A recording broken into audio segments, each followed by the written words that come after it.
हिफाजत करना। इस उम्र में लड़के लड़कियां दोनों ही बेवकूफ होते हैं अम्मी।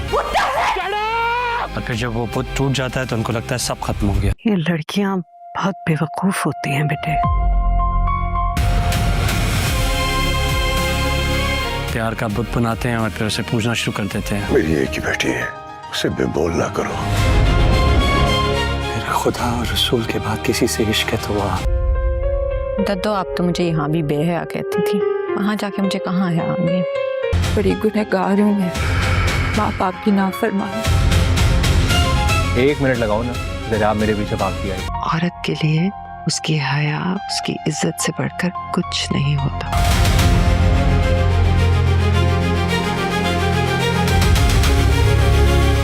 डिग्री लेने जा रही हो, अकल लेकर आना वहां से। क्या पता ना डिग्री आए ना कर। 4:30 गुजर चुके हैं। किसी ने यहाँ छुरी रखी हुई है, लेकिन मैं उसे निकाल नहीं पा रही। कितना अच्छा लगता हूँ मैं तुम्हें। कोई हिसाब भी नहीं है। 4:30 पे निकाह है मेरा। आप मेरे माजी के बारे में सब कुछ जानते हैं, लेकिन इसका ये मतलब तो नहीं है कि आपका माजी बिल्कुल क्लीन है। शामिल, मेरी जिंदगी में तुम्हारे बगैर किसी चीज की कोई वैल्यू नहीं। वक्त गुजरेगा and you're going to regret this।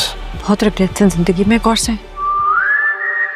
तो निशा के अगले आने वाले एपिसोड के अंदर होता ऐसे है कि अब जो 7 है, ठीक है, 7 का आपको पता है ये ठर्क मिलेज है, ठीक है। इसे अगर कोई भी लड़की मतलब थोड़ा सा रिस्पेक्ट देता है तो ये उसे मोहब्बत समझ लेता है और उसके साथ अटैच हो जाता है, ठीक है।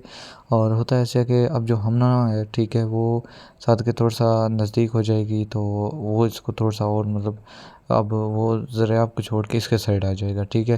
लेकिन जो हमना का बाप है, ठीक है, वो सख्त मिजाज है। उसको पता है कि ये लड़का मेरी बेटी को इस्तेमाल करके बाद में छोड़ देगा, तो वो इससे मिलेगा और इसे बोलेगा कि तुम मेरी बेटी से निकाह कर लो, ठीक है, और नहीं करोगे तो मैं तुम्हें जान से मार दूंगा। तो मजबूरन इसको उससे निकाह करना पड़ेगा, क्योंकि अगर वो नहीं करेगा तो वो जान से मार देगा। और ये उसको इस्तेमाल करना चाहता था, लेकिन उसके बाप ने इसको ऐसे समझो इस्तेमाल कर लिया और उसके बेटी से निकाह करवा लिया।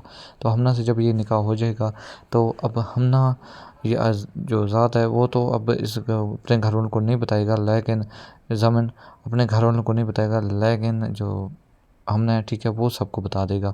और ये बात ज़रियाब तक पहुँचेगी तो ज़रियाब भागते हुए ज़ामन के पास आएगा और पूछेगा क्या तुमने सच में निकाह किया है। और मजबूरन वो जब हमना को भी देख लेगी तो उससे ये चीज़ बर्दाश्त नहीं होगी और वो चुपचाप चली जाएगी।